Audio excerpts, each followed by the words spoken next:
Hey there. Corey, hello. You look so nice compared to me. I got like this, got a hat on because I have Corona haircut syndrome right now. I did not look like this all day. I thought I should dress up for the interview. Well, I appreciate that. You don't got to impress me though. That's awesome. I So guess what, Corey? what? I've never done this before. Do you see below that it says this is a fundraiser? Oh, sweet. Yeah. Yeah. So if anyone is watching, I have created a fundraiser for the Grand Rapids Symphony, and if you would like to donate, you can do that below. Give us money, please. Yes. So Corey and I work together at the Grand Rapids Symphony. And for those of you who don't know, I have decided to just interview some arts industry professionals. And Corey here is definitely an arts industry professional because Corey is the digital marketing manager for the Grand Rapids Symphony. And Corey, why don't you just first, you do many other things besides working for the symphony, but can you talk about how you got into the arts as a career? Sure. Yeah, definitely. In high school and early in my life, I was really involved in music. I'm a drummer. Not a very good one, but I'm a drummer. And so when I got to college, I decided to pursue a degree in music business, also some marketing. And my passion was really starting to lean towards working for record labels. So kind of more the pop music side of stuff. Mm. Then, kind of like a year in college, I realized, okay, maybe I don't want to do this. I started entertaining the idea of working for venues, so opening up my own venue and doing live shows. I love going to shows myself, so why not? But then my third or fourth year of college, I saw my first opera, and then everything that I thought I wanted to do went out the door at that point. Yeah. So I saw my first opera, and I said, okay, I got to work in the nonprofit fine arts section. And so I spent time interning with Opera Grand Rapids, Broadway Grand Rapids, just trying to get my teeth into it. And then after I graduated college, I was working full time in retail, and I just wasn't happy with it. So I said, I'm just going to find a way to do something. And at that point, I had no interest in working in classical music, which is kind of funny now because it's where I am. But I really was very like an opera snob almost. And I said, I only want to work for opera. That's where I want to be. And there was a local symphony where I was living at the time in St. Joe, the Southwest Michigan Symphony. And I volunteered my time there saying, well, this is a big arts group in town, so might as well just keep myself involved. Hmm. And through that process, I fell in love with orchestral classical music. I still don't know much about it. I'm still learning as I go, but that experience made me want to work in orchestras. And then, lo and behold, 3 months later, this job opened up, and that's how I ended up here. Wow. How Describe how you first heard opera and why you were so intrigued by it. Yeah, so I took a class in college about film scoring, and this is kind of a weird way of getting into it, but um, the one of the first chapters of the book was about Wagner and how, in many ways, he was the father of film music. The way he created leitmotifs and just the way he created these amazing experiences using music to enhance his operas. And so, well, the second opera I ever saw was The Flying Dutchman, one of Wagner's operas. But yeah, that's kind of where it started, that love of film music, and then it turned into a love of opera, and then that's kind of where it spiraled from. Mm. And can you talk about leitmotifs for our audience who may not know what those are? That's well, you know this better than I do, but it's kind of like the recurring theme of music for different characters, for different moods, different settings, Yeah. essentially. And That's the and short. Wagner, you're right. Wagner was the one who like spearheaded that. Yeah, Wagner did a lot of really, personality and how people feel about him as a person aside. He created some amazing music. I mean, he had this total artistic idea of how things should go. I mean, he creates these amazing stories. I mean, and I think back in the day, he was like so involved. He was even like sewing costumes and designing props himself and everything. Yeah, I mean, it's one of my goals to watch the Ring Cycle in one sitting, or Oh, like, wow. but like as consecutively live. So we'll see if I ever get there, but who knows? Yeah. So your love for music, it sounds to me like it's linked to opera and movies. Yeah, my music, my music love has been everywhere. I said before I'm a drummer, so I do play at my church. That's a really big part of my life. Yeah, music's just always been integral to who I am, and I don't even really know where it started. It might have been my first time seeing an orchestra with the fifth grade concerts when I was in fifth grade. I grew up in a family that loved music, didn't play music. Ironically enough, my neither of my parents are musically inclined, or their parents even, for that matter. But my both myself and my brother were both strongly into music. He's actually a musician, and I work for the nonprofit arts. So yeah, but just the idea of film scores, of operas, of being kind of going somewhere and being immersed in something. And the other thing I love about music beyond that is I love how unifying it is. And I love that someone who you've never met your entire life can write a song lyric. And if you hear it at the right time in your life, you feel like it was written just for you, which I think is Yeah. so cool. And I think the other part of why I work in music is and do music is because I love to create. I don't conform to formulas and certain ways of things they should be done. And music offers you that freedom to create and to basically create the box however you want it to be. Hmm. So, Yeah, I agree. Um, Corey, how did you said you don't know exactly when you knew you loved music, but how did you get into drumming? yeah, so I have an older cousin who was a musician, and he was visiting us one time at our lake house in Big Rapids, and he had brought his drum set, and he's like, "Okay, I'm gonna show you how to play this." I'm like, "Okay, cool." So he showed me how to do the kick and then the snare and the hi hat. That's all he had with him, but that was really fun. And then later down the road, when sixth grade comes around and it's time to join band, and I chose the saxophone, the trumpet, and percussion at the tryout on. And they're like, well, saxophone, not so much, but maybe trumpet or percussion. And I was like, let's do percussion. And so in a really weird, crazy sort of way, like being in percussion was good because I got that foundation. But I really wasn't in love with the high school band process. And I actually um, I dropped out of band, but then at the same time, I also started playing worship, drumming at church. Mm-hmm. And there was kind of more of a creative freedom with that. And then I really had, stuck close to that. And that's kind of where the passion for drumming has gone. And I've been playing for probably 15 years now, Wow. probably a little less, maybe a little more. Yeah. So, yeah. Very cool. Yeah. Corey, what now, like fast forwarding, Hmm. so past your background stuff, what has been your favorite project, specifically in music, that you have ever been able to work on? Oh gosh. Well, I'm very fortunate working for an orchestra, and as well, that we get to do some really cool things. Two of the things that stick out in my head right off the bat is live arts, which is something we did. You and I, our first year at the symphony. Live arts, for those of you who don't know, was a collaboration between the Grand Rapids Symphony, ballet, opera, Broadway, all these different arts organizations, and we got on stage. We went to DeVos, from DeVos Hall to Van Andel, and we basically put on a stadium-sized show with, I think it was over 1,200 people performing. Majority of them were kids. And Yeah.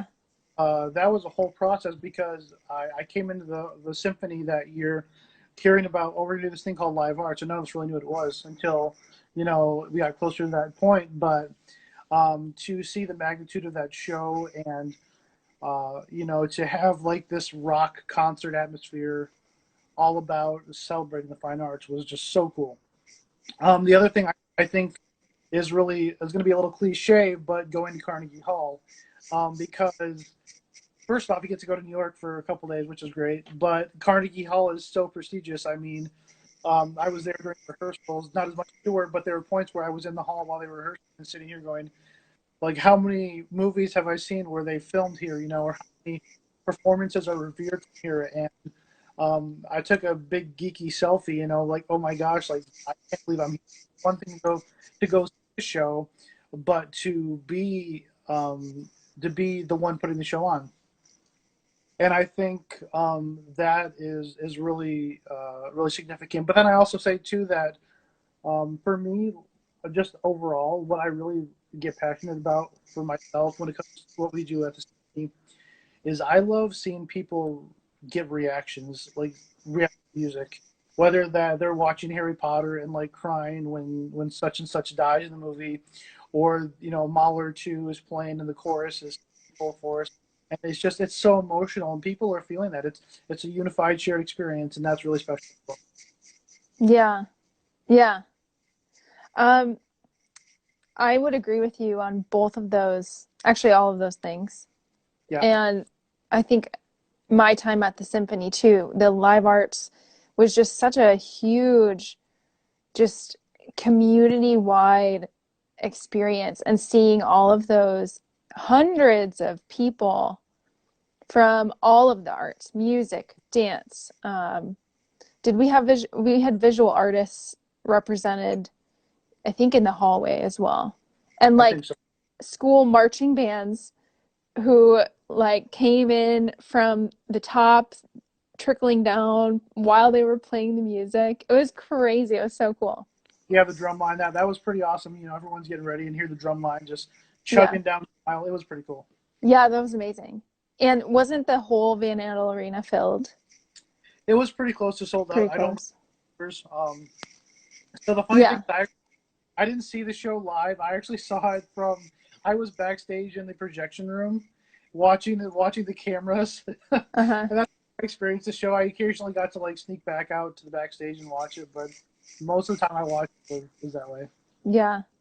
Yeah, and then like you said as well, I think Carnegie for me was also very impactful just because it's such a renowned, Hmm. like worldwide classical, not just classical music, but like just a music venue that has so much history. And some of the Hmm. greatest, most talented musicians in the world have performed there. So yeah, it's been really cool. And Oh yeah. I always appreciate working with you, Corey, because I think that you like the arts aside, I think you're just a great person to work with because you always, you see the joy in everything, and you always try to connect with everyone in the office from every different department, and you're always encouraging and uplifting people. And I think that no matter what profession you work in, those are, you need that. And you do a great job of that. So it's so fun to work with you. I appreciate that. Yeah, but I think though the reality is that we could be working anywhere. I mean, not to discredit any job in the world, but there are jobs that are less glamorous than ours. There are jobs that are, don't have the same hours. They have a little bit more demand on your body physically. And for me, like I get to work here. I get to tell people, hey, I help put on concerts every week. That's a pretty special thing to talk about. And I enjoy people. I enjoy connecting with people, and that kind of seeps into my job and what I do at the symphony as well. So yeah. Yeah. Okay, Corey. So those were all of my initial questions for you. Okay. I have a few more that I just thought of, but we had one audience question come in, Hmm. and I'll read that now. And then for anyone watching, if you have any questions for Corey, definitely put those in the comment section below.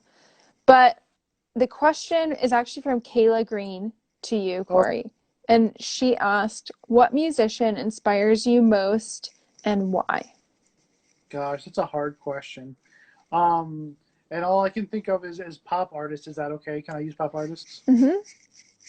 I just think anybody who, well, this really, I guess it's kind of a blank question. Anybody who is an innovator. I think of Prince. Even though Prince's music, it's not everyone's taste.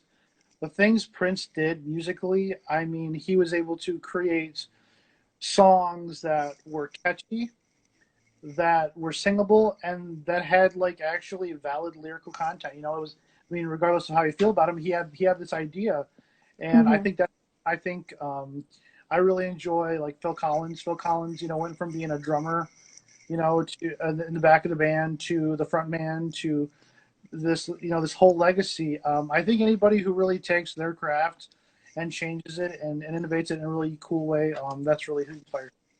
Hmm. Yeah. Yeah. Okay. So those were our audience questions for now. Sure. Um, my other question, I've asked this of a few of my other guests, Hmm. is I have a lot of people who follow me who are younger and students who are younger. And I know some high school seniors who just graduated this year during all this craziness. But either way, do you have any advice for young professionals who are just, either starting college or going into the workforce and who have a desire to work in the arts? Do you have any tips for them or advice? I think the biggest thing I can say, this is based on my experiences, finding ways to stay informed and stay relevant to what's going on. Sometimes that means, seeing, hey, do you need an intern or somebody who can at least volunteer, giving your time to an organization. Um, just making sure that if you want to be somewhere in the arts, make it as obvious as you can in anything you do. I mean, go out there, even if it's volunteering, to tear tickets at a show, show that you're committed to the organization. I think kind of being aware of the industry helps a little bit, but also too making meaningful connections. There's always this theory of it's not what you know, it's who you know, and you never know whose connection might get you somewhere. So, for example, we had an intern a couple of years ago who was a student at GVSU who I'd never met her. I wouldn't even know she existed, but she knew her mentor was somebody who was on our committee, and the committee person approached my boss, and my boss approached me, and said, "Did give this person an interview?" And I would have never met this person, and she was one of my best interns I ever had. I don't know. I mean, she works in Grand Rapids in a different field, but yeah, I think it's utilizing your connections, and it's proving that you want to be out there. I mean, if you looked at my relevant experience when I applied for my job, I had retail jobs, but I had 3 internships in my belt. You know, I had experience of saying, okay, this is what I've done with Grand Rapids and the arts culture scene, and that's why. Yeah. Great advice. Yeah. Okay, so now my questions, Corey, are not really related to music. It's just about Sure. you. That's much So, easier. Much easier. um, the first one is about your podcast. Oh, sure. Yeah. So, Corey, can you just tell our audience about your podcast and how you got into that? Yeah, definitely. So I have a new podcast I just started over. We actually launched this during the quarantine. It's called "And the Award Goes To." It's a podcast about the Academy Awards and about movies. Two of my big passions. So I have my co-host, friend, former intern Audrey, who used to work with us.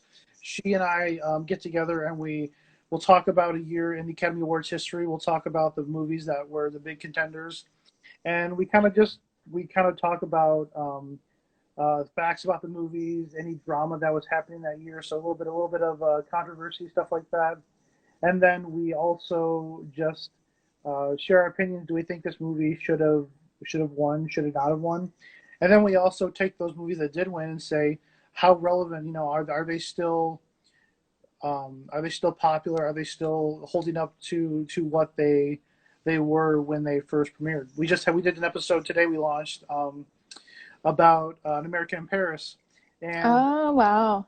Audrey and I have very opposing opinions about who should have won, and I won't tell you whose opinions which, but you should go check out the podcast. Just and the Yeah. award goes to, or you can check us out on Instagram, Award Podcast. But yeah, we're having fun with it, and it's kind of keeping our sanity. So we got into that just because we wanted to talk about. Audrey and I were friends. We've been friends for a few years, and we love to banter back and forth. And one day we were sitting at lunchtime in the break room saying, we talk about movies a lot. Let's do a movie podcast, and that's kind of how it started. So Hmm. it's been great though. It's been so much fun. Yeah. Awesome. And when was your first podcast of that released? I feel like it was early April. We're on episode 6 right now, I believe. Okay. And Andrew, who was one of your guests, I believe, last week, Andrew Genomans, he was our guest on the podcast, our first guest ever last week. So it was really Very great. nice. Yeah. Awesome. Super exciting. Okay, so next question for you. Um, if you could travel anywhere in the world, where would it be? Oh man, that's a really good question. I've always really wanted to go to Sydney. Just Sydney Opera House has always been in my head, but that's a really cool location. I do. My heart has always been for Seattle. I've always wanted to live in Seattle. I've been there only once, and I fell in love with it, and I'll get back there. I think any place that has really good food is going to call my name because I'm a foodie as well. Mm-hmm. Um, yeah, probably somewhere like Italy or Paris. I'd be all about. Yeah. Okay, now that leads me to another question. Oh You dear. are a foodie. I think I know the answer to this, but what is your favorite food? My favorite comfort food is a plate of fries covered in gravy, and that essentially is poutine. I mean, so let's just say poutine. Um, That's what I remembered. I was talking with my wife this week. I was like, we need to make some poutine at home because we have potatoes up the wazoo because we bought a lot for the quarantine. Like, let's make some fries. Let's try some poutine out. So Yeah. yeah, one of my big ones. I won't turn down a good burger. I'm a burger snob too, and I one of these days I will try to do a burger tour of Grand Rapids and write a blog about it or something. Uh-huh. So Yeah. Hmm. yeah. Okay, another question is you have a son. What I is do. your favorite part of being a dad? Well, first off, before I say that, I have to say Larissa has the distinct privilege of being the first friend who ever got to hold Harrison. So the day after he was born, I was getting my hair cut, and she shows up at the hospital saying, "I'm here to hold your baby." um, and got to. It was great. um, Yay, he was so little. I thought I was gonna break him. and you said, I'm sorry, you said the question was one of my favorite parties about being a dad. Yeah. So one of the things I think is just the best part of being a dad for my son right now is getting to know his personality, just getting to know him as a person. Like I have um, many people have said he's very much like me, a drama queen, and he's very excitable and friendly, but he's still his own person, and I love that the first time I held him, I just wanted to get to know him. And then being able to see him grow up and have tastes and opinions that don't always necessarily mimic my own, but just to see him grow up and figure it all out on his own is pretty great. Hmm. Yeah, Yeah. he's been a joy to have, and it's really nice being home during the quarantine because I still get to see him every day. We have lunch together, and he's a wild child, and I love it. Yeah. Is he musical at all? He is. He likes to sing a lot. His mom is a music teacher as well. So he has no choice really, I don't think. But he has a little guitar he likes to just strum around and sing songs with. He likes to dance. I'm gonna get him a drum set for his birthday next month. So Ooh, yeah, just a little junior drum set to just let him play with because he always wants to play with mine. But yeah, he's a very creative cute. child. He's very social, all that good stuff. So. Hmm. And actually, I have another question for you about your wife and her job, especially during this time with the coronavirus and everything. Is she a general music teacher, and how has that affected her and her Yep, classes? she's general music, so she teaches K through 5 elementary in West Ottawa. And right now it's been a little tough for her. She uh, just because she doesn't get to interact with her students right now and everything, but she is still utilizing online learning. So when we had the first wave of COVID and everything, she recorded a bunch of videos, lessons with her students, and she still does weekly checks in with classes. So she'll be on her computer checking with them. I know that there's some talk about like what's going to happen and if people can even sing really like in public places for a while after this is done.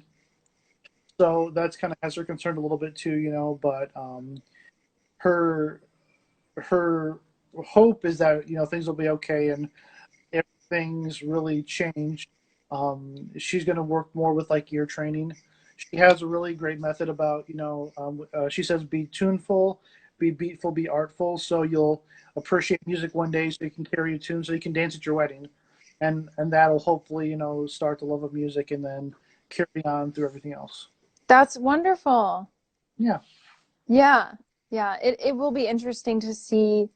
I hope things get back to normal soon. Yeah.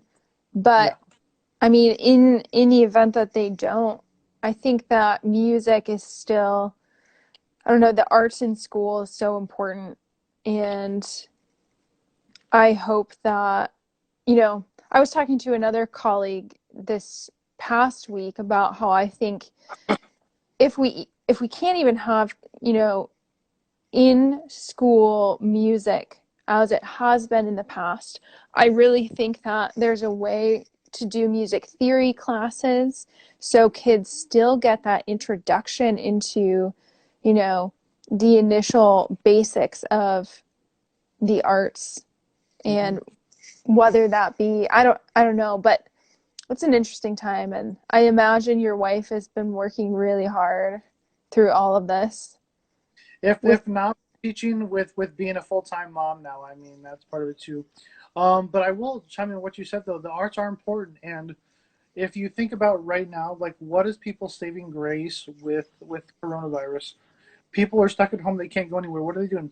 They're creating, they're cooking, they're painting, they're making music, they're taking up Mhm. hobbies, allow them an outlet to be okay, to process this whole situation. That's proof right there that the arts need to be around. Yeah. So, yeah. Yeah, I agree.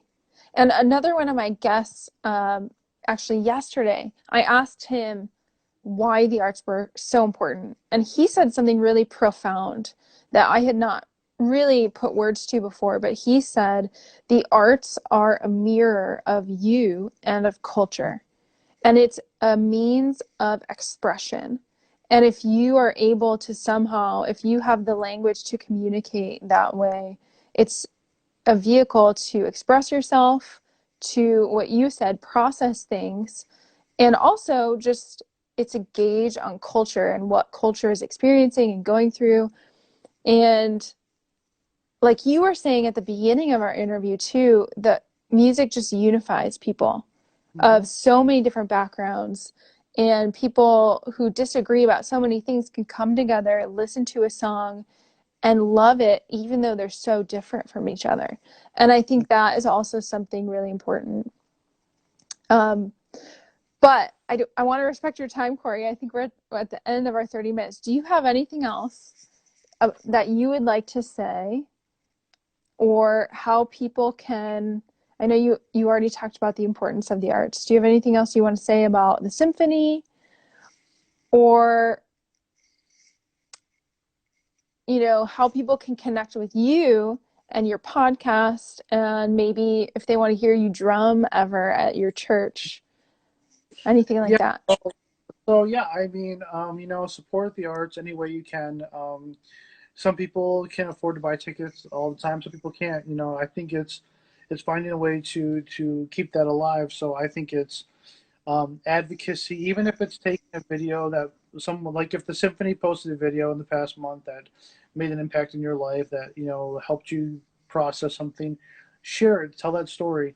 When things are back to normal, quote unquote, when we have concerts again, come volunteer or come to the show and just enjoy it, like take part in it, be involved. If you want to check out the podcast, Ad Award Podcast, we're on Instagram. We're actually not. We're just on Instagram, but you can find the podcast and the award goes to on Spotify, on Apple, on Podbean, wherever you get your podcasts. We should have it there.